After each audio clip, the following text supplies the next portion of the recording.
힐링 가족 여러분 안녕하세요. 여러분 이번에는 든든한 법조인 분들을 모셨습니다. 지름길 법무법인 이동우 변호사님 모셨습니다. 변호사님 저희 힐링 가족 여러분들이랑 인사 부탁드립니다.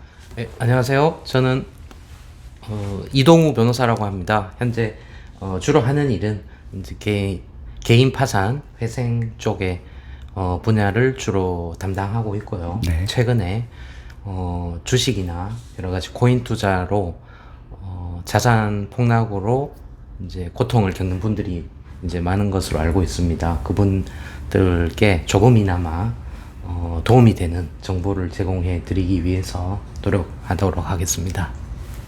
네, 반갑습니다. 예. 네, 변호사님, 유튜브도 운영하시고 계시죠? 운영하시는 유튜브도 한번 소개 부탁드려요. 예, 저희가 운영하고 있는 채널은 회생의 지름길이라는 유튜브 채널을 운영하고 있고요. 주로 저희 법인에서 운영하고 있는 유튜브 채널이 회생 파산의 지름길이라는 채널을 운영하고 있고요. 주로 회생과 파산 관련한 정보를 제공하는 채널로 꾸준히 하고 있습니다. 네, 반갑습니다. 네. 오늘 그래서 좋은 이야기 많이 부탁드려요. 예, 네, 감사합니다. 바로 궁금한 것들 여러 가지 여쭤볼게요. 그 파산 전문이시라고 하시더라고요. 네, 저희가 투자를 하면서 사실 성공하신 분들 사례만 많이 담았지 실패하신 분들의 이야기는 많이 안 다뤄봤는데 저도 개인적으로 이런 컨텐츠를 좀 많이 좀 찾고 있었어요. 그런데 마침 또 연락을 주셨더라고요. 그래서 오늘 좋은 이야기 많이 부탁드립니다. 예, 노력하겠습니다. 네네. 바로 질문 시작해 볼게요. 첫 번째로 주식이나 또 젊으신 분들 비트코인 같은 거 많이 하시잖아요. 이렇게 그 좀 잘못된 투자 방법으로 그 실패한 사람들이 빚 갚는 법에 대한 이야기 해주신다고 하셨어요. 네. 먼저 그 주식이나 비트코인 같은 이런 투자 자산으로 실패하신 분들, 망하신 분들의 사례를 좀 소개를 좀 부탁드립니다. 예.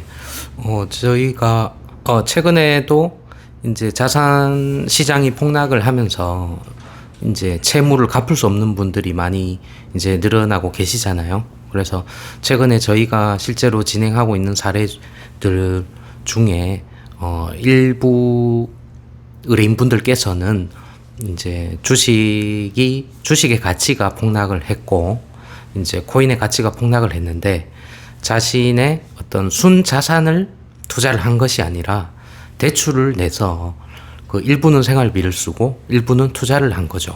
근데 그 가치가 마이너스 80%, 90% 이렇게 가치가 폭락을 하다 보니까 도저히 갚을 수 없는 상황에 이르렀고 그래서 이제 파산 회생을 하게 되면은 전체 채무의 상당 부분을 이제 탕감을 받을 수 있습니다. 그래서 저희가 적극적으로 설명을 드리고 또 권유를 드리고 실제 또 진행해서 이미 변제를 하고 계신 분들도 있습니다. 개인 회생이라는 게 사실 이야기만 들어봤지 우리가 평생에 이런 것들을 만날 일이 한두 번 있을까 말까 하긴 하잖아요. 근데 기본적으로 알아두자는 측면에서 몇 가지 좀 여쭤보고 싶은데 그 개인 회생 파산 진행 시 그 파산을 이제 진행하는 우리 예를 들어서 제가 파산을 했으면 이제 진행을 해야 되는데 뭐 불이익 같은 거 없을까요? 어떻게? 신용상의 불이익은 조금 존재를 합니다. 특히 개인 파산 같은 경우는 파산 면책 이후에도 약 5년간은 그 신용정보의 파산자로 등록이 되기 때문에 그 상황으로는 어떤 신용을 이용한 금융거래는 제한될 수밖에 없습니다. 그리고 다만 회생은 조금 완화가 되어 있는데요. 개인 회생 중인 경우에는 연체 코드라는 어떤 신용 코드를 부여받기 때문에 금융거래에는 제한이 없고요. 신용거래만 제한을 받습니다. 그래서 실제로 회생을 이용하시는 분들은 회생 중에도 대출을 해주는 금융기관도 존재하고요. 많이 완화되어 있습니다. 지금 중요한 말씀 해주셨는데 그 회생 중에도 이제 대출이 가능한 경우도 있단 말이죠. 제 뭐 이제 등급이나 이제 사항에 따라서 많이 달라지겠죠. 네, 알겠습니다. 다음 질문 또 해볼게요. 그 개인 회생 파산 이 제도가 믿을만한 그 제도인지 또 이거를 통해서 이제 그 다 이제 회생 파산이 끝나고 다시 희망을 찾은 사례들도 있겠죠. 네, 어떻게 맞죠. 사례를 좀 이야기 좀 부탁드립니다. 그 개인 파산 회생 제도는 사실 많이 알지 못하셔서 사실은 이용을 못 하시고 있는데, 자본주의에서 이제 경제적인 약자들을 보호하기 위한 또 구제하기 위한 그런 제도고, 사실은 최근에는 정부에서 돈을 뿌리는 또는 돈을 그냥 주는 그 지원금은 많이 들어보셨을 겁니다. 근데 이제 파산회생은 법원에서 엄격한 심사를 통해서 진행하는 아주 믿을 만한 제도고요. 미국에서는 이미 1800년대부터 존재했던 자본주의에서 존재했던 그런 제도이기 때문에 믿을 만한 제도라고 말씀을 드리고 싶고, 저희 통계적으로 보면 한 해 1년간 약 15만 건 정도가 개인 파산 회생 건수 법원에서 처리를 하고 있기 때문에 적어도 15만 명 이상이 매년 이용하고 있는 그런 제도입니다. 그 국내에만 1년에 15만 정도가 파산 신청을 한다는 말씀이시죠? 파산 회생. 파산 회생. 네, 생각보다 어마어마한 숫자네요. 예, 맞습니다. 그럼 혹시 실례지만 변호사님 같은 경우도 지금 이제 그 업무를 계속 보시고 계실 거 아니에요? 총 한 몇 분 정도의 그 의뢰인 분들을 만나셨나요? 저희가 대략 1000명 정도의 분을 만났고, 제가 이제 법원의 파산 관제인이라는 어떤 심사역 같은 역할이 있는데, 그 역할을 하면서는 약 10년 정도 하면서 수천 건 정도 사례를 접해봤고, 이제 실제로 이제 심사하는 역할이 아닌 이제는 신청자들 입장에서 도와주는 어떤 변호사로서 그런 일들을 하고 있습니다. 네, 알겠습니다. 네, 다음 질문 해보겠습니다. 변호사님, 이제 우리가 주제를 투자 이렇게 하면 망한다는 주제로 이야기를 좀 나눠볼까 해요. 예. 먼저 투자를 했다가 실패하거나 회생 파산하신 분들이 이런 분들 아까도 얘기했지만 많이 보셨다고 하셨잖아요. 예. 변호사님도 실제로 일단은 궁금한 거, 예. 변호사님이시잖아요. 예. 저희 일반인하고는 다른 좀 이제 더 공부를 많이 하셨는데, 변호사님도 당연히 투자나 재테크를 하고 계시겠죠? 예, 하고 있습니다. 주로 어떻게 투자를 하시는지 저희가 왜 여쭤보냐면, 원래 저희는 사실 주식 채널이에요. 예. 주식에 대한 이야기만 주로 하는데, 변호사분이니까 법률 얘기도 들 겸 혹시 투자를 하신다면 투자에 대한 마인드나 어떻게 운영하는지 물어볼 거면 여쭤보고, 여쭤보려고. 어떻게 재테크 하시는지 궁금합니다. 투자에 대한 기본적인 이런 개념이나 좀 철학 같은 것 좀 이야기 부탁드려요. 예, 제가 거창한 철학은 없는 것 같고요. 그렇다고 제가 재테크 관련한 어떤 공부를 많이 또 한 건 아니고, 최근에는 유튜브 채널이 워낙 또 발달해서 힐링 여행자 같은 좋은 채널도 많이 존재를 하지만, 제가 약 10년도 전에 이제 변호사 개업을 했을 때만 하더라도 사실 정보를 얻을 때가 그렇게 많지는 않았습니다. 그래서 그런데 저도 주식, 부동산, 코인 세 개로 분산 투자를 하고 있고요. 주식을 한 건 이미 10년 정도는 됐고요. 근데 투자 스타일이 그냥 한 번 사면 잘 안 팝니다. 예, 그러니까 한 번 사기까지 좀 어려운데 한 번 사면 보통 잘 팔지 않는 스타일인 것 같습니다. 예. 네. 굉장히 좋은 방법 중에 하나이신 맞습니다. 왜냐하면 사실 매수 매도를 자주 하는 게 이렇게 좋은 게 아니라고 하더라고요. 네. 물론 사람마다 이렇게 투자 성향이 다르기 때문에 그렇겠지만, 일단 성공하신 분들은 오랫동안 주식을 들고 계신 분들을 보면 꾸준히 매수나 하시되 매도는 이제 큰 돈 들어갈 때 한 5년에서 더 장기적으로는 10년에 한 번씩 매도를 해서 이제 집을 산다든지, 자식분들 장가를 보낸다든지 그런 것들을 이제 한다고 그러더라고요. 그렇게 하는 게 가장 안전한 방법이라고 하더라고요. 네네, 알겠습니다. 그러면 변호사님 도산 전문가 변호사님이시잖아요. 제목 좀 재밌다. 도산 전문가 변호사의 투자법은 뭐가 있을까요? 네, 아까 말씀드렸듯이 이제 종목을 고르는데 되게 시간이 많이 걸리는 것 같습니다. 기본적으로 제가 어떤 계기를 통해서 어떤 종목을 알게 됐다고 하면 또 제 스스로 연구를 또 해봐야 되지 않습니까? 그러면 기본적으로 6개월은 걸리는 것 같아요. 예. 그래서 그 충분히 어느 정도 스스로 어느 정도 지식을 얻고 정보를 얻어서 좀 기업은 사실 저도 회사를 꾸려가고 있지만 사실 결국은 사람이 하는 일이잖아요. 그럼 또 그 일을 하는 사람들은 믿을만 해야 되고 그런 점들을 좀 신뢰 있는 어떤 감을 얻기 위해서는 좀 시간이 많이 걸리는 편인 것 같아요. 정말 중요한 이야기 해주셨습니다. 투자에서 무엇보다도 공부가 중요하다는 것, 이거 정말 중요한 거잖아요. 그리고 또 하나, 모르는 분야에 절대 투자하면 안 됩니다. 여러 가지 이 중에 그 중요한 사실이죠. 근데 많은 분들이 기본적으로 이제 투자를 하시는 분들이 이제 지식도 별로 없으시겠지만 공부를 많이 안 하고 투자를 하기 때문에 그 종목에 대한 확신이나 또 이해도가 떨어지기 때문에 실패할 확률도 높아지기 때문입니다. 변호사님 같은 경우는 이제 아무래도 공부를 잘 이제 좀 많이 이제 남들보다 누구보다 열심히 그리고 많이 하시는 분이시니까 투자를 할 때도 이제 공부 그 관련된 그 내가 투자를 하고자 하는 종목이나 혹은 섹터나 분야에 투자 자산에 대한 공부를 굉장히 많이 한다는 것, 그리고 신중하게 투자에 접근한다는 것. 네, 그 말씀이시죠? 네, 좋은 말씀 감사합니다. 네, 다음 이야기 또 해볼게요. 우리 이제 회생 파산에 대한 이야기 하고 있잖아요. 투자로 망한 사례들 이야기 한번 부탁드립니다. 투자로 망한 분들이 워낙 많아서 사실 제가 일일이 그 사례를 열거하는 것조차 힘들 정도로 많으신데요. 최근에 저희가 진행했던 이제 사례들 중에 대표적으로는 주식도 광풍이었지만 코인도 광풍이었잖아요. 근데 코인이 또 생각보다 연령이 있으신 분들도 많아요. 그래요? 젊은 사람만 있는 게 아니구나. 그 특징이 젊은 분들은 예를 들어서 2천만 원 정도 단위라면 약 40대 50대 분들은 억 단위 투자를 하셔가지고 지금 현재 마이너스 80% 90% 자산인데, 문제는 자기 순자산이었다면 어떤 그 주식이나 코인을 보유하면서 버틸 수도 있을 텐데, 그게 대출 채무면 그 대출 채무에 따른 매달 이자가 또 이자율이 계속 상승했잖아요.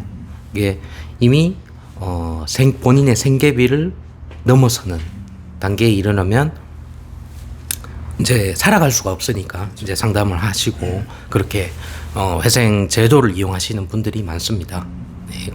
뭐 구체적인 액수를 말씀드리면, 제가 최근에 코인 투자를 했던 분 중에는 부부셨는데 약 그 채무가 5억 정도 되셨는데 코인 투자로 이제 많은 걸 잃으셨죠. 그래서 도저히 갚을 수는 없고, 다만 현재 두 분 다 현재 벌이는 있습니다. 그래서 회생제도를 적극적으로 이용을 해서 약 4억 정도를 탕감을 받고 1억 정도를 3년에 분할 변제하는 그런 개시가 되어서 그래도 이제는 생계는 유지할 수 있는 정도, 그리고 3년 후에는 이 채무에서 완전히 졸업할 수 있는 그런 사례가 있었습니다. 중요한 말씀도 해주셨는데 우리 그 투자를 하면 B2, 특히 내 돈이 아니라 남의 돈으로 투자하는 이 행위가 얼마나 위험하고 잘못된 행위인지를 그 누구보다도 잘 아실 거예요. 왜냐하면 그런 분들로 인해서 이제 말 그대로 가정이 박살나는 과정을 너무 많이 보셨을 거예요. 그죠? 그 주식이나 꼭 주식뿐만 아니라 여러 가지 모든 투자는 다 여윳돈으로 시작해야 한다는 거. 그 빚으로 투자해서 욕심 부리면 안 된다는 거. 네네. 중요한 이야기 또 배워갑니다. 네. 다음 이야기 또 해볼게요. 도산 전문 변호사가 바라보는 앞으로의 투자 전망. 사실 이거 저희가 이제 변호사님뿐만 아니라 뭐 증권가 애널리스트 분도 만나보시고 뭐 교수님 했던 분들 만나보세요. 근데 그 수많은 이런 전문가분들을 같이 이렇게 만나보면서 하는 질문 중에 굉장히 조심스러운 게 투자 전망에 대해서 이거 앞으로 어떻게 될까요? 물론 되게 신뢰되는 질문인데 그래도 일단 전체적인 시장의 투자 전망에 대해서 한번 이야기 부탁드려요. 어떻게 바라보고 계신지. 네. 뭐 개인적으로 투자 전망에 대해서 되게 심도 있는 고민을 해보진 않았습니다만 주로 파산 회생 업무를 하고 있는 입장에서는 최근 들어 파산 회생을 신청하시는 분들이 늘었잖아요. 그러면 단순하게 생각을 하면 주식이든 코인이든 자산 시장에는 신규 투자자들이 늘어나야만 아마 그 가격이 상승하거나 어떤 차트가 상승하거나 그렇게 될 텐데, 사실 파산 회생을 이용하시는 분들이 많아진다는 건 신규 이용자는 당분간은 많아질 가능성이 적을 것 같고, 다만 이 파산은 보통 1년 정도 걸리고요. 심사하는데 회생은 보통 3년 정도 걸립니다. 그러면 적어도 회생을 이용하는 분들은 3년이 지나야 다시 자산 투자를 할 수 있겠죠. 그러면 적어도 그 3년, 앞으로 3년 기간은 좀 힘들지 않겠나. 뭐 단순한 그런 생각은 하고 있습니다. 그 단순한 수치로만 봐도 예를 들어서 이제 주식이나 이런 경제 여건들이 하락하면 하락장일수록 그만큼 그 회생 이 파산을 신청하시는 분들도 늘어나겠네요. 그렇죠? 이제 상승장에서는 아무래도 이런 분들이 좀 줄어들고 그 신청 수만 봐도 어느 정도의 이거를 파악할 수 있겠네요. 아, 네, 알겠습니다. 이런 것도 투자에 참고해야겠구나. 네, 알겠습니다. 참고가 됐으면 좋겠습니다. 참고가 되죠. 그렇죠? 네. 다음 질문 또 해볼게요. 투자 리스크 관리는 어떻게 하는 게 좋을지 이런 것들 리스크 관리에 대한 이야기 한 번 더 부탁드립니다. 개인적으로는 파산 회생 업무를 하고 있어서도 그렇지만 이 파산 회생 업무를 하면서 제 나름의 또 투자 원칙이 하나 생겼는데요. 사실은 가장 중요한 원칙 같긴 한데 내 돈으로만 투자를 하자. 절대로 대출, 빚을 내서는 그 돈으로는 투자를 하지 말자. 좀 그런 원칙이 생긴 것 같아요. 네, 중요한 이야기 했었습니다. 사실 그 저희 채널 또 다른 영상들을 보셨을지 모르겠는데 저희가 이제 그 게스트분들 모시면 투자에 대한 원칙을 투자의 원칙은 하고 꼭 물어봐요.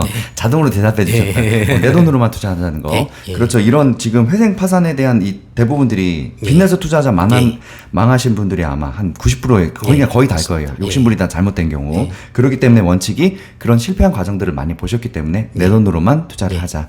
네, 좋은 원칙 갖고 계십니다. 다음 질문 해볼게요. 아닙니다.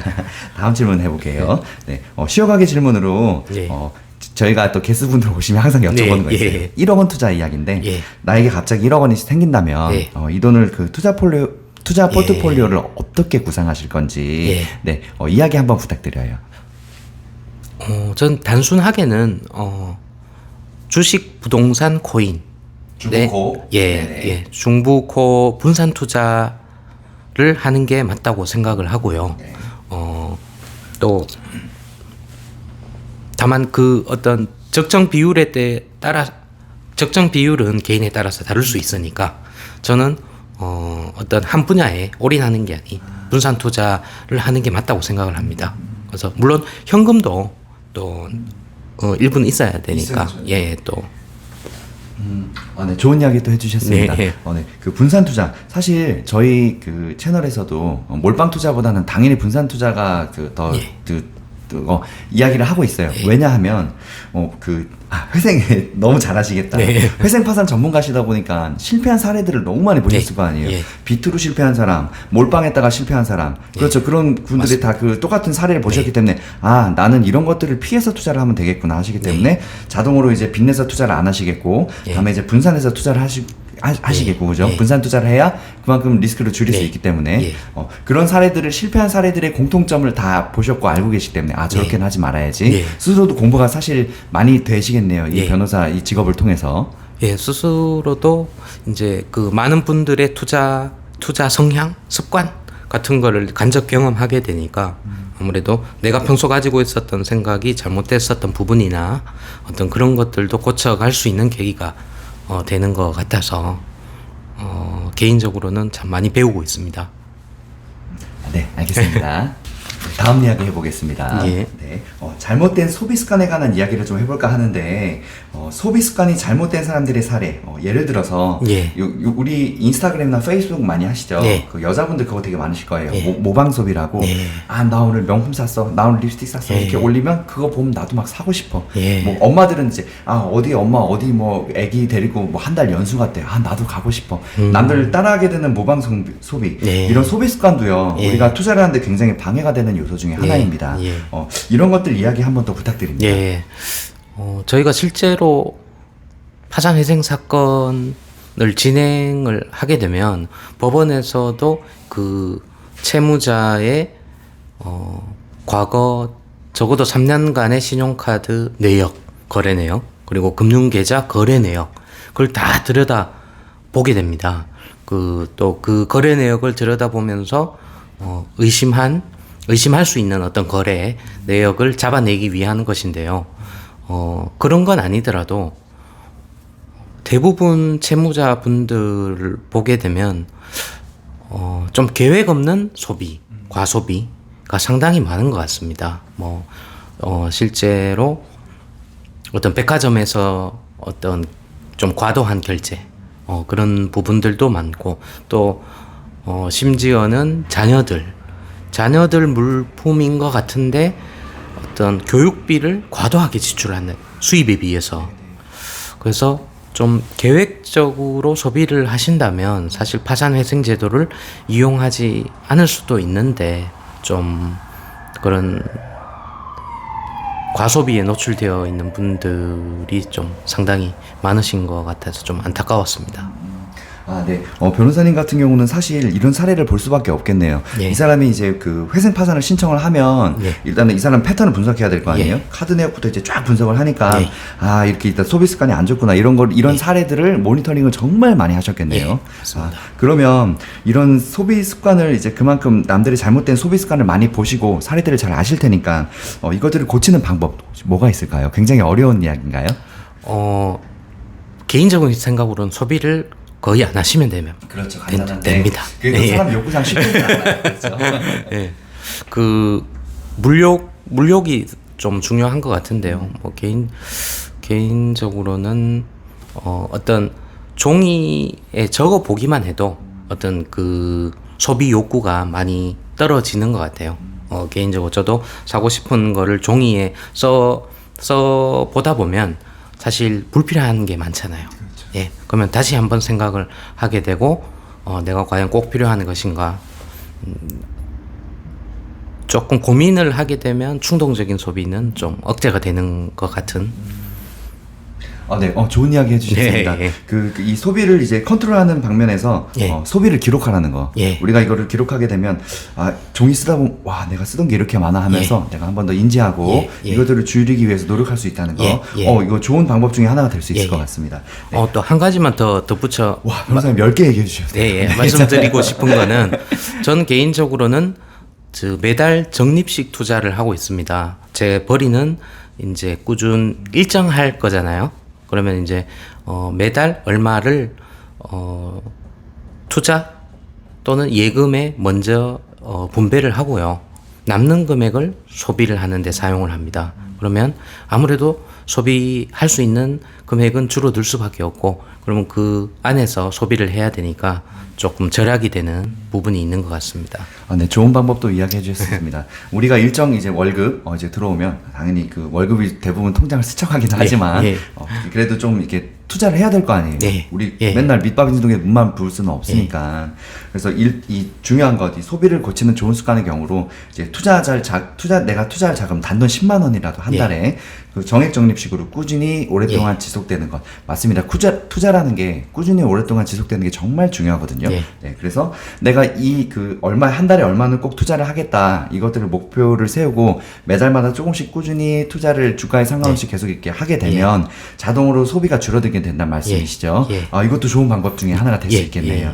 네, 알겠습니다. 다음 이야기 또 해볼게요. 그 소비 습관 개선이 힘든 경우, 그럴 수 있습니다. 우리가 감정이고 소비가 사실 이게 욕구이기 때문에 이거를 컨트롤 못할 수 있어요. 정신과에 그 가정의학과에 가는 경우도 많을 거예요, 그죠? 소비 습관이 개선이 힘들 경우에 개인 회생 파산을 권유한다고 하는데 어떤 이야기인가요? 어떤 소비욕이 절제가 안 되시는 분은 사실 시간이 지남에 따라서 계속 추가 대출을 얻으실 거고요. 그리고 그 신용은 더 나빠질 거기 때문에 더 고금리의 대출을 얻으시겠죠. 그러면 상황이 갈수록 나빠지죠. 그러면 강제적인 차단이 필요합니다. 그래서 어떤 법원에 회생 신청을 하게 되면 그러니까 법원에서 결정된 어떤 매달 변제해야 될 금액을 3년간은 강제적으로 납부를 할 수밖에 없죠. 그러면 적어도 3년 후에는 채무가 0이 됩니다. 그래서 나름 강제적인 절차지만 본인의 스스로 어떤 자제가 안 된다면 그렇게라도 이용을 해서 채무를 0으로 만들어서 새롭게 시작하시는 게 나을 거라고 생각을 합니다. 그 회생 파산의 경우 이것들이 이제 신청하는 이유 중에 하나가 여러 가지, 물론 당연히 자기가 망해서 그렇겠지만 예. 잘못된 소비 습관을 이제 스탑하기 위해서도 이렇게 예. 하는 경우도 있단 말씀이시죠. 예, 실제로 상담하다 보면 그런 분들이 상당히 많습니다. 그렇겠죠. 뭐 대출 같은 예. 경우는 이제 돌려막기 하고 예. 점점 더 이자 큰 거 가다가 액수도 커지고 이 늪에 빠지면 헤어날 수 맞습니다. 없는데 이 파산 이 신청 회생 파산을 신청하면 이것을 자동으로 강제적으로 법에서 컨트롤해 줄 수 있는 기능이 예. 생긴다는 말씀이시죠? 예, 맞습니다. 네, 좋은 방법이 또 될 수도 있겠네요. 예. 예. 네, 알겠습니다. 네, 변호사님 다음 질문 또 해보겠습니다. 예. 월급 800만 원 전문직 30, 40대 직장인이 한순간에 빚쟁이 된 사연이 있다고 오늘 이야기 또 해주신다고 하셔서요. 예. 네네, 어떤 이야기인가요? 사실 월급 800만 원이면 상당히 고소득이잖아요. 그렇죠. 네. 네. 그래서 이런 고소득인 분들은 사실 단순 과소비는 거의 없는 것 같고요. 사실 자산 투자인 것 같습니다. 왜냐하면 고소득이기 때문에 대출을 받을 수 있는 금액도 상당히 많습니다. 예, 왜냐하면 이자를 납부할 여력이 또 생겼고 최근까지는 저금리에 대출을 적극적으로 많이 해줬기 때문에 뭐 10억인들 못 빌리겠습니까? 근데 아시다시피 고점에 투자를 해서 6개월 만에 뭐 마이너스 50% 많게는 80%까지 되니까. 근데 문제는 금리가 더욱 올랐습니다. 그렇죠. 그래서 고소득이지만 감당하기가 힘든 겁니다. 예, 왜냐? 대출 원금이 너무 많아서요. 예. 예를 들어 10억, 연봉이 1억인 사람이 10억을 대출을 했는데 최근에 대출 금리가 4%만 보더라도 약 연간 4천만 원 정도의 이자를 납부를 해야 되니 그 이자를 납부를 하면서 어떤 본인 생계를 유지하기가 쉽지 않은 상황이죠. 지금 얘기가 들어보니까 한 가지 확실하게 알게 된 게 있는데 오늘 저희가 이제 한 이야기 그리고 지금 앞으로 남은 이야기들의 모든 키포인트는 바로 B2네요. 예. 그렇죠. 네. 예. 그 투자에 관한 이야기니까 그 빚을 지고 투자를 하게 되면 얼마나 위험한 일이 생기는지 그것들을 이제 예방하기 위해서 오늘 나오신 거잖아요. 그건 이야기해 주시려고. 네, 알겠습니다. 다음 이야기 해볼게요. 빚진 사람들의 실제 생활 이야기도 많이 들어보셨다고 하는데 뭐 처참하겠죠? 그 빚을 진 사람의 일단 심리 상태 어떻게 한번 보셨어요? 제가 많은 분들을 상담을 하다 보면 이제 빚이 많은 분들은 상당히 이제 일상에서 불안함을 너무 자주 많이 느낍니다. 왜냐하면 아무래도 자본주의 시대에 이제 빚이 많다는 건 사실 되게 경제적으로 어렵고 경제적으로 어떤 본인의 목표나 꿈을 펼칠 수가 없는 상황이잖아요. 거기에서 따르는 어떤 심리적인 허탈감, 그리고 또 자녀가 있는 분들은 또 자녀에게 어떤 본인의 채무로 인해서 해가 되면 안 되니까 네, 더욱 이중적으로 고통을 받고 불안해하기 때문에 실제로 너무 불안해하셔서 심리 치료를 제가 권할 정도로 그런 분들도 있었고, 근데 대부분 보시면 파산 회생을 신청을 해서 진행되는 과정에서 이제 스스로 포기를 하게 되는 것 같아요. 뭔가 불안하지만 막연하게나마 어떻게 회복이 되겠지? 라는 어떤 막연한 그런 심리가 구체적으로 어떤 절차를 통해서 내가 1년 후에 3년 후에는 이렇게 될 수 있겠구나. 작지만 희망을 가지게 됨으로써 조금은 그 불안한 심리가 조금 치료가 되는 게 아닌가, 약간 그런 생각도 듭니다. 그렇죠. 계속적으로 반복적으로 이제 빚을 지게 된 이유도 이런 심리적인 영향도 굉장히 클 거란 말이에요. 그렇죠. 네, 알겠습니다. 다음 이야기 또 해볼게요. 방금 했던 질문에 이어서 빚지는 상황이 감정적으로 계속되는 이유, 역시 뭐 비슷한 이유겠죠. 심리적인 이유들. 그래서 빚진 사람들의 상황들 어떻게 돼 있을까요? 네, 제가 이제 최근에 본 분들은 이제 4인 가족이죠. 부부가 자녀를 키우고 있는데 약 10평이 안 되는 이제 원룸에서 먼저 생활을 하고 사실 외식도 거의 할 수 없는 그런 상황. 근데 사실 요즘에는 워낙 먹을거리도 많고 볼거리도 많고 한데 어떤 그런 경제적인 이유로 또 자녀들은 커가는데 이제 이렇게 4인 가족이 이제 좁은 공간에서 살아야 되는 그런 부분들이 참 안타까운 부분들이 있었습니다. 네, 다음 이야기 해보겠습니다.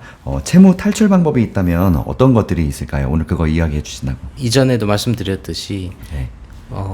본인의 어떤 채무나 어떤 소비에 대한 습관을 스스로 조절할 수 없다면 그래도 채무에서는 채무를 0으로 만들든 아니면 그 채무가 감당 가능한 수준으로 내려와야만 본인이 정상적인 사회생활을 할 수가 있잖아요.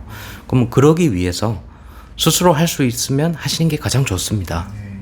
그런데 스스로 못한다면 법원의 파산회생 제도를 이용해서라도 내 채무를 강제적으로 탕감을 받으시고 그래서 감당 가능한 수준으로 갚으시고 이제 채무가 없는 상황에서 새롭게 시작하시는 게 좋다고 생각을 합니다.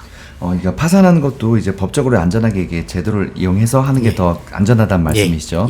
왜냐하면 제가 이제 빚을 갚는 과정에서 나도 생활을 해야 되니까. 네, 알겠습니다. 다음 이야기 또 해볼게요.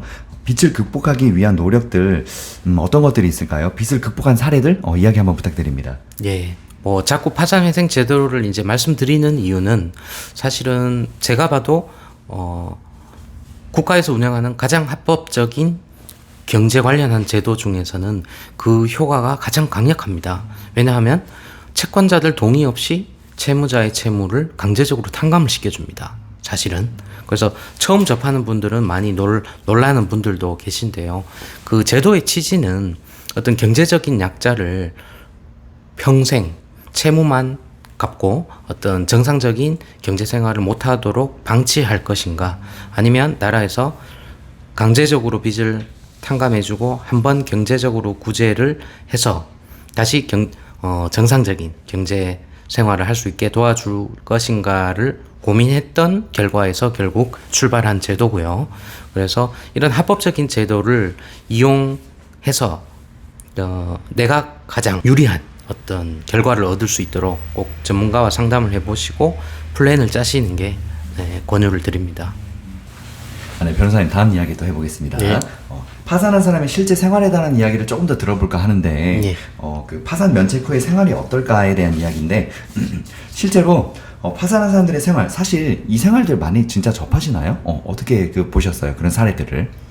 예, 실제로 많은 분들이 이제 파산하게 되면 마치 어떤 드라마에서 어떤 그 채권자들 독촉에 시달리고 막 빨간 딱지 붙고 막 그런 안 좋은 장면들만 이렇게 떠올리시는 것 같은데요. 사실은 파산 후에 면책을 받게 되면 사실 채무를 완전히 탕감받는 거잖아요. 그래서 실제로 빨간 딱지를 붙일 수도 없고요. 네. 그리고 면책 후에는 본인 수입이 또 생길 거 아닙니까? 그럼 그 수입을 얻고 정상적인 경제 생활이 가능합니다. 그래서 그 일반적인 것처럼 아주 극단적인 어떤 그런 장면이 연출되는 거는 아니고. 예. 다음 이야기도 해볼게요. 이제 면책한 후의 생활에 대해서 우리 또 들어봤는데, 네. 변제금 납부 기한 이런 것들은 또 어떻게 생활을 하는지, 저 사실 지금 변제금 납부 기한이란 그 이야기를 잘 모르겠어요. 같이 설명 한번 좀 부탁드려요. 예, 기본적으로 이제 회생 제도라는 것은 이제 현재 가진 본인 채무를 당장 일시에는 갚을 수 없는 상황. 하지만 지금 고정적인 월 수입은 있고, 그리고 국가에서는 그러면 적어도 본인의 수입에서 최저 생계비는 보장이 돼야 되잖아요. 너는 예를 들어 최저 생계비가 약 200만 원 정도, 최저 임금이 약 200만 원 정도 된다 치면은 그 200만 원 벌어서 200만 원 전부 빚만 갚아라고는 할 수 없잖아요. 그러면 이게 국가에서 정한 1인 최저 생계비가 약 130만 원 정도 됩니다. 그러면 그 130만 원을 제외한 월 70만 원 정도는 변제 여력이 생기잖아요. 그럼 그 70만 원을 3년 정도 변제를 하게 되면 남은 채무를 탕감을 해주는 게 회생 제도라고 생각을 하시면 됩니다. 진짜 파산한 분들한테 안전장치기는 하네요. 네. 네네. 그렇죠. 알겠습니다. 네. 네. 다음 이야기도 해보겠습니다. 그 10년 경력 파산 관제인이 알려주는 파산 실제 사례들 한 번 더 이야기해 주신다고 하는데 예. 먼저 회생 파산에 대한 정의는 무엇인가요? 예. 저도 궁금합니다. 회생 예. 파산 정의 예. 그것은 어떤 것인지 좀 네. 정확하게 설명 한번 부탁드려요. 예. 기본적으로 개인 회생이라는 제도는 본인의 일정 수입이 있으면 본인의 최저 생계비를 보장받으면서 약 3년에서 5년간 채무의 일부를 변제를 하고요. 3년이 지나면 나머지 남은 채무는 모두 탕감을 받는 그런 제도입니다. 그리고 개인 파산이라는 거는 모든 채무를 면책해주는 제도입니다. 그래서 회생보다는 어떤 조건이 까다롭겠죠. 기본적으로 파산 제도를 이용하시는 분들은 고령이신 분들이 많고요. 더 이상 수입을 얻을 수 없는 어떤 노동을 할 수 없는 그런 상황. 그리고 젊은 분들이라도 최근에 급작스런 사고로 어떤 노동을 할 수 없는 그런 상황. 예. 그리고 또는 이제 일정 수입이 있더라도 뭐 예를 들어 요즘 보이스피싱을 당해서 갑자기 이제 대출을 사기를 당한 어떤 그런 부분, 그리고 전세 사기를 당한 분들, 갑작스런 어떤 채무를 떠안게 된 경우, 그런 경우에는 파산을 하셔서 모든 채무를 탕감받는 그런 제도입니다. 네, 다음 이야기 해볼게요, 예. 변호사님. 또 두 번째로 파산 관제인이라는 것에 대한 정의 한번 예. 이야기 부탁드립니다. 예, 개인 파산은 말씀드렸듯이 국가에서 개인의 모든 채무를 탕감을 해주는 제도다 보니까 조건을 까다롭게 심사를 하고 있습니다. 다만 그 심사를 하는 업무를 어떤 법원 자체 인력으로 다 할 수 없기 때문에 변호사들 중에서 어떤 파산 신청한 어떤 사건들의 건건이 파산 관제인을 선정을 해서요, 법원을 대신해서 심사를 보조하는 어떤 그런 역할입니다. 다음 이야기도 해보겠습니다. 회생 파산도 사례가 여러 가지 있다고 하는데 어떤 사례들이 또 있을까요? 최근에 파산을 하신 고령의 분 의뢰인께서는 사실 본인이 쓴 채무는 별로 없고요. 본인 명의로 이제 대출을 내서 자녀들에게 어떤 뭐 생활비든 사업 자금을 빌려줬는데 그 자녀 사업이 안 됨으로 망함으로써 인해서 본인이 다 떠안게 된 거죠, 사실. 그래서 되게 안타까운 사례이기도 했지만 본인은 써보지 못한 채무를 파산하게 되는 참 안타까운 상황이었죠. 네, 지금 이야기 계속 들어보면서 느끼는 게 있다면 아까 투자에서도 우리가 절대 안 되는 게 비투라고 얘기했잖아요. 네, 네. 남의 돈을 쏘는 게 얼마나 위험한 일인지를 한 번 더 알 수 있을 것 네, 같습니다. 네. 다음 이야기 또 해볼게요. 회생 파산 진행을 고민하시는 분들에게 또 한마디 해주신다면 네. 한마디 좀 부탁드립니다. 예, 보통 파산 회생을 이제 어떤 계기를 통해서 단순히 어떤 채무를 탕감해 주더라라는 약간의 자극적인 어떤 그런 부분만 설명을 듣고 무작정 나 채무 어떻게 탕감받습니까? 라고 물으시는데, 사실 그건 결과론적인 얘기고, 사실은 본인의 채무가 형성된 경위 및 여러 가지 모든 과정을 결국 보고 얼마나 탕감받을 수 있는지를 상담을 하셔야 되기 때문에 너무 급하게 어떤 그 제도를 이용하려고 생각을 한다기보다는 가까운 주변에서 이제 변호사를 만나서 꼭 상담부터 해보시라는 거를 권유를 드립니다. 그리고 또 심지어 뭐 카드 빚 독촉에 몇 달 동안 시달리시다가 결국 막 정신과 상담도 받으시다가 안 돼서 찾아오시는 분들도 있는데, 너무 혼자 그렇게 시달리지 마시고 뭐 어떤 빚 독촉이나 이런 문제가 있으면 일단 전문가와 상담을 해서 해결 방법이 있는지 알아보면 사실은 또 쉬운 문제일 수 있습니다. 그래서 너무 혼자 고민만 하시는 분들이 좀 많이 안타깝죠. 그렇죠. 지금 내가 파산을 한 상태에 와 있는데 우리가 변호사들한테 갈 용기가 안 날 때 네. 지금 하라고 지금 이 영상을 만들고 있는 거예요. 예. 그렇죠. 예. 검색에서도 맞습니다. 충분히 볼 수 있으니까. 예. 네, 알겠습니다. 네, 다음 이야기 해보겠습니다. 네. 합법적으로 빚을 탕감하는 방법에 대해서 이제 구체적으로 이야기를 들어볼까 해요. 다양한 채무 조정 제도 두 가지가 있더라고 하더라고요. 네. 워크아웃 제도랑 회생 파산 제도 네. 등 이 두 가지가 있는데 이 두 가지의 차이에 대해서 한번 이야기 부탁드립니다. 예. 워크아웃을 많이 들어보셨을 텐데요. 워크아웃은 신용회복위원회라는 정부기관에서 채무를 일부 탕감을 해주는 제도인데요. 기본적으로 이 절차는 채권자들의 동의를 얻어야 됩니다. 그러니까 채권자가 동의를 해주지 않으면 탕감할 수 없는 그런 제도고, 그래서 그 채권자들이 좀 제한이 되어 있습니다. 보통의 채무자분들은 채권자라고 하면은 금융기관이나 어떤 카드 회사 또는 일부 대부 업체인데, 모든 금융기관이 가입이 되어 있지는 않기 때문에 일부 채무는 전혀 탕감받지 못할 수도 있고, 그리고 탕감률 자체도 그렇게 높진 않습니다. 그리고 변제를 해야 되는 기간도 약 8년에서 10년이 걸려서 조금 너무 장기적인 어떤 불이익이 있는 것 같습니다. 다만 개인 회생 파산 제도는 정부 기관이 아닌 법원에서 처리를 하는 업무이기 때문에 채권자들 동의 없이 채무를 탕감을 할 수가 있습니다. 그래서 그리고 그 기간도 원칙적으로 3년 안에 절차를 종결시킵니다. 왜냐하면 빨리 변제를 하고 끝을 내야 다시 어떤 정상적인 경제 생활이 가능하잖아요. 그래서 가급적이면 신속하게 절차를 종결하자는 게 이 법원의 어떤 취지라고 이해를 하시면 좋을 것 같습니다. 그렇죠. 이런 회생 파산이 정말 필요한 게, 제가 예를 들어서 이런 상황에 처해 있으면 질질 끌고 가면 이자 빚이 계속 늘어날 거 아니에요. 법적으로 빨리 브레이크를 걸어서 내가 고정 수입이 있다면 이렇게 해서 오랫동안 꾸준히 갚아나가는 그런 방법을 하란 말씀이시죠. 네. 다음 이야기 또 해보겠습니다. 이런 지금 지름길만의 변제 계획안에 대한 이야기 한번 부탁드립니다. 그렇죠. 프로모션 하시는.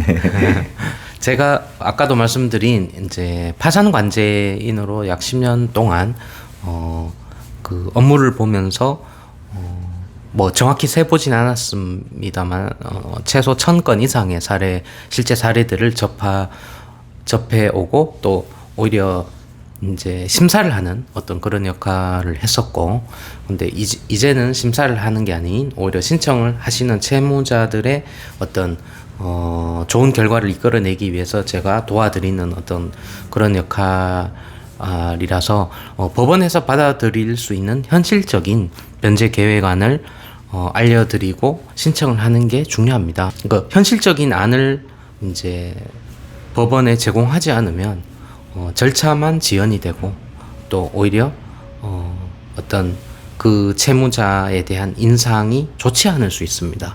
그래서 애초부터 현실적으로 변제 가능한 범위에서 고민을 많이 해서 최대한 변제 계획안을 잘 짜서 제출해야 되는 부분들이 있기 때문에 저뿐만 아니라도 꼭 경험이 많은 전문가에게 상담을 받으시는 게 좋을 것 같습니다.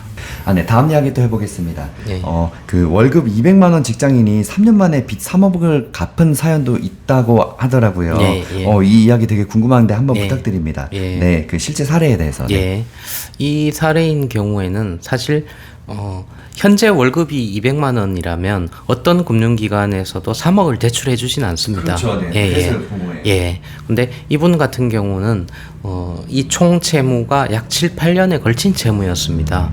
왜냐하면 예전에는 고소득이었습니다. 월 500만 원 이상의 수입을 얻는 그런 상황이었는데, 아무래도 잦은 이직으로 인해서 또 어떤 본인의 커리어를 이제 계속 발전시키지 못하고 사실은 오히려 연봉이 삭감된 어떤 그런 상황이었죠. 그래서 고소득일 때 그 채무를 갚지 못한 것이죠. 그래서 그 채무가 몇 년간 이자만 계속 내다가 버티다가 결국은 이제 월급이 더 삭감이 되니 이제 이자만 갚기도 버거운 상황이 돼서 다만 그 어떤 대출 채무를 형성한 경위라든지 그런 것에는 특별한 문제는 없어서 약 3억 정도를 탕감을 받고 일부 변제를 할 수 있는 어떤 그런 사례였습니다. 네, 다음 이야기 또 해보겠습니다. 최근에 그 부동산 사기 얘기 뉴스에서 지금 계속 나오고 있습니다. 전세 사기 같은 것들 그렇죠. 사실 전세라는 제도가 정말 좋긴 제도긴 한데 이 제도를 악용하는 사람들이 너무 많은 게 문제인데요. 부동산 사기나 전세 사기를 당한 사례 등 또 이야기 한번 부탁드립니다. 네, 이런 것들이 또 왜 생겨나는지. 사실 전세 사기, 전세 제도는 우리나라에서만 특유한 제도잖아요. 그래서 보통은 이제 원룸이나 빌라에 대해서 정확히 이제 알아보시지 않고 또는 어떤 공인중개사만 믿고 거래를 했는데 결국 그 보증금을 날린 어떤 경우인데, 최근에는 그 매매가보다 전세가가 더 높은 어떤 역전세인 상황이 오니까 그 임대인 분들이 회생을 신청하는 분들도 많습니다. 그러니까 전세 주는 사람 아니고 전세 주는 사람이요. 그렇죠. 임대인 분들이 그렇죠. 전세가 떨어지니까. 내줄 돈이 없으니까. 그렇죠. 근데 다른 재산은 없고, 그래서 공격적으로 어떻게 보면 부동산 투자를 하신 거죠. 몰빵하셨네요. 근데 간혹 그런 분들이 본의 아니게 이제 사기죄로 형사 고소를 당하는 분들도 있습니다. 왜냐하면 어떤 그 보증금을 내주지 못할 상황을 알면서 보증금을 받았다면 사기가 성립할 수도 있거든요. 그래서 전세 사기 피해를 보는 임차인 분들도 안타깝지만 또 무리하게 투자를 들어갔다가 이제 보증금을 이제 내주지 못할 상황에 이르는 분들도 참 안타까운 분들이 많죠. 네, 변호사님, 그 저희가 이제 회생비 파산에 대한 이야기를 좀 들어봤는데, 아까 그 저희 사실 지금 주식 투자 전문 채널이잖아요. 그 변호사님 나름 그 공부를 하신 변호사님이시니까 지금 아까도 얘기 들어보니까 투자를 굉장히 알차게 하신 것 같아요. 투자에 대한 질문을 몇 가지 좀 더 여쭤볼까 합니다. 기본적으로 아까 정액 적립식 투자에 대한 이야기 해주셨잖아요. 이 정액 적립식 방법이 왜 이 방법을 선택하셨는지 한번 이야기 부탁드립니다. 저는 개인적으로는 그 매달 적립을 하는 걸 사실 저는 저축이라고 생각을 하거든요. 물론 예금과 실제로 주식이나 자산을 사는 거는 다르긴 하지만 당장 필요한 예금 또는 현금이 많지 않다면 사실 저는 저축의 개념으로 매달 얼마씩 이렇게 투자를 하는 게 개인적으로 보람찬 어떤 미래를 위한 약간 그런 느낌도 생기고, 아까 예전에 말씀드렸듯이 제가 소비할 수 있는 돈이잖아요, 사실은. 이번 달에는 이렇게 투자 안 하고 뭘 사고 싶어. 근데 투자를 먼저 하면 살 돈이 없어지잖아요. 그러면 지나고 나면 사실 그게 또 필요한 소비가 아니었다면 그게 후회가 남지는 않더라고요. 진짜, 저축의 개념입니다. 진짜 좋은 방법이신다. 이 저축성 투자를 이야기해 주셨는데 아까 그 사례들 중에서 그 소비 습관을 줄이는 것들 좋은 방법 중에 하나가 이 소비 습관으로 아예 이거를 투자를 해버리면, 그렇죠. 내가 소비로 이번 달에 얼마 좀 쓰고 좀 놀고 먹을 거 사고 뭐 해야지. 이거를 투자로 돌려버리면 그만큼 소비할 돈이 없으니까 이걸 강제적으로 줄일 수 있다는 말씀이시잖아요. 진짜 좋은 방법이십니다. 소비 습관을 줄이는 방법으로 이제 아예 그냥 적립식 투자를 그냥 해버리는 거. 그리고 다음 이야기 또 해볼게요. 자산 배분도 하고 계신다고 아까 말씀하셨잖아요. 이런 자산 배분이 왜 중요한지, 당연히 안전한 것 때문에 하는 거잖아요. 실제로 자산 배분 디테일하게 어떻게 하고 계신지, 그리고 또 이것 왜 자산 배분을 하고 계신지 이야기 한 번만 더 부탁드립니다.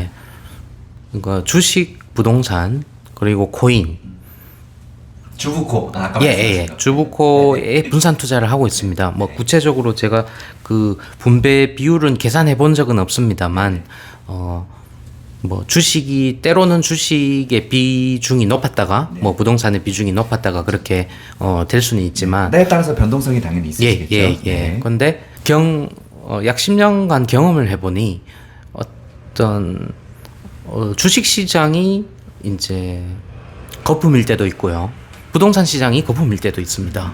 그런데 그거는 누구나 알 수가 없습니다. 정답이 없습니다. 그래서 하지만 이 자본주의 시대에서 투자는 해야 내 자산이 어떤 성장을 하는 거잖아요. 그래서 어차피 자산 투자는 필수적인데 리스크를 줄이는 게 가장 중요하기 때문에 주식 부동산, 코인 자연스럽게 좀 배분을 했었던 것 같아요. 네, 좋은 말씀 해주셨습니다. 네. 자산 배분의 첫째 이유는 리스크를 줄이기 위함입니다. 네. 그렇죠. 네. 뭐 하나가 잘 되더라고 하나가 망할 수 네. 있잖아요. 네. 실제로 그런 사례들을 지금도 매일매일 보시고 계시기 네. 때문에 자산 배분을 더 하시겠네요. 네. 네. 다음 이야기 또 해보겠습니다. 아까 투자가 공부가 중요한 이야기 해주셨는데 네. 남의 말만 듣고 하는 투자가 정말 위험하잖아요. 네. 그런 사례들을 실제로 많이 보셨을 거예요. 네. 이 파산을 하신 분들 중에 네. 내가 투자를 잘 했음에도 망하신 분이 있는가 네. 하면 남의 말만 듣고 그냥 뭐 좋다고 했다가 뭐 수십억씩 빚지는 경우를 네. 정말 많이 보셨을 거예요. 네. 이 투자를 하는데 내가 공부하지 않고 하는 투자, 모르는 분야에 하면 투자가 네. 위험한 것들, 네. 그런 이야기 한 번 더 부탁드립니다. 뭐 회생 파산을 진행을 하면서 많은 분들이 어떤 이 주식 왜 샀어요? 라고 물으면 누가 좋다고 했어요? 친구가 좋다고 했어요? 와이프가 좋다고 했어요? 근데 적게는 수천만 원에서 많게는 수억 원씩 거래를 하는 걸 보고 신기하더라고요. 어떻게 내가 잘 알지도 못하는데 수천만 원의 돈이 그렇게 쉽게 오고 가는 건지. 저도 이해가 안 갑니다. 네. 난 무서워서 거기 돈 못 쏘겠거든요. 예. 근데 그게 하시는 분들이 많다고 하더라고요. 예. 네네. 차라리 그 돈을 생활비로 쓰거나 소비를 했다면 차라리 물건이라도 남겠죠. 그렇게 부정확한 정보를 얻고 그래서 결국에는 그 원인은 우리나라에서는 어떤 금융에 관한 어떤 공부, 교육이 부족한 것 같습니다. 기본적으로 어릴 때부터 공교육에서 어느 정도 금융에 관한 교육을 해줘야 되는데 그게 너무 없다 보니까 어떤 돈을 벌겠다는 욕심을 이용해서 리스크가 큰 어떤 자산에 투자를 하게 되고 그 중에서도 가장 리스크가 큰 종목들도 하게 되고 그렇게 만드는 것 같아서 결국 투자에는 정답이 없지 않습니까? 맞습니다. 사실은 워런 버핏도 정답을 갖고 있는 사람이 아니지 않습니까? 맞아요. 네.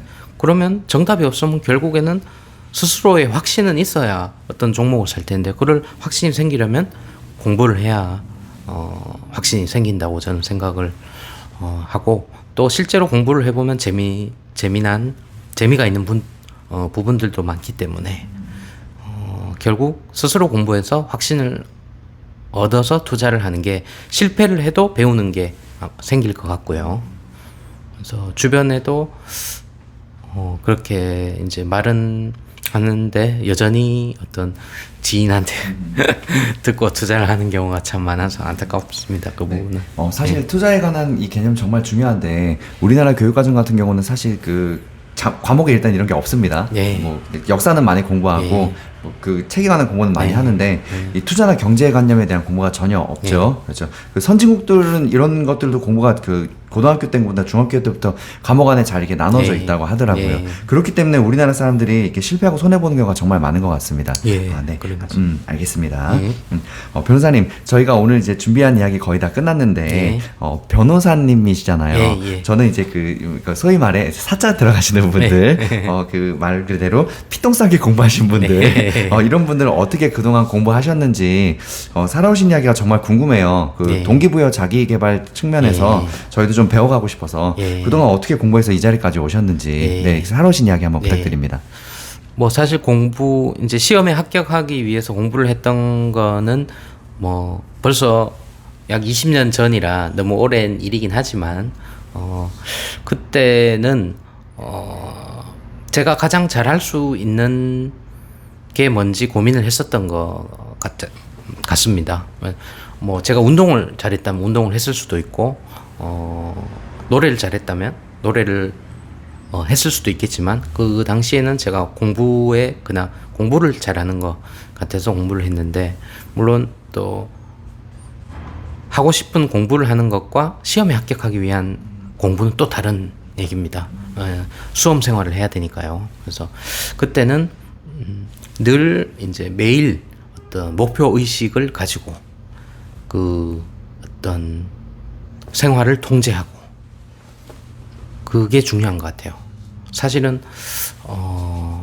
뭐 투자도 매일 공부를 해야 되지만 그냥 남들 하듯이 공부를 하면 합격할 수 있는 건 아니잖아요. 맞습니다. 네, 그렇다고 또 합격을 하기 위한 아주 특별한 방법이 있는 것도 아닙니다. 저는 그런 변호사 시험에 이제 합격할 수 있었던 원인은 그냥 매일 목표 의식을 가지고 스스로를 절제를 했었던 것 같고, 그게 가장 합격할 수 있는, 또 변호사가 될 수 있었던 이유라고 생각을 합니다. 와, 변호사님 오늘 저희 이야기 많이 나누었는데요. 예. 마지막으로 변호사님도 아까 투자를 좀 하고 계시댔잖아요. 변호사님은 투자란 무엇이라고 생각하세요? 투자 예. 어떻게 생각하세요? 전 투자는 이제 미래를 위한 계획이다. 예. 그 저축 같은 거라고 기본적으로 생각을 하기 때문에, 다만 말씀드리고 싶은 거는 자기가 잘 할 수 있는 것만 투자를 하자. 너무 좋아 보이는, 남들이 하니까 좋아 보이는 투자를 따라가지 말고 내가 잘 할 수 있는, 내가 잘 아는 투자를 하는 게 내 자산이 성장하는 가장 빠른 길이지 않나 하는 생각을 하고 있습니다. 네, 중요한 말씀 해주셨습니다. 네. 우리가 그만큼 공부를 하고 알아야지 그만큼 예. 투자를 해도 예. 이제 실패하지 않을 확률, 예. 이제 실패를 줄일 수 있는 리스크를 예. 할 수 있다는 예. 거죠. 예. 네, 알겠습니다. 오늘 특히 제가 아까 이야기 많이 들었는데 예. 내가 모르는 종목에 투자하는 게 위험한 이유, 그리고 예. 또 하나 메인은 B2라고 얘기했었잖아요. 예. 예. 이 그 회생 파산에 대한 이야기를 전문적으로 하시는 분이니까 예. 진짜로 B2 했다가 남의 돈으로 투자했다 망한 분들 정말 많이 보셨을 거예요. 예. 그럼 우리가 그것들을 나는 저렇게 투자하지 말아야지, 예. 나는 저것과 반대의 성향으로 투자해야지 라는 것들 정말 많이 보신 산 증인이시잖아요. 예. 저희도 앞으로 그런 것들을 이제 현혹되지 않고 예. 내 능력에 예. 좀 내 분수에 또 예. 맞게 예. 여윳돈으로 투자하는 거, 예. 그런 것들을 그게 잘 중요한 기억하겠습니다. 예. 네, 변호사님 오늘 예. 나와주셔서 감사합니다. 네, 감사합니다. 네, 감사합니다. 예. 네.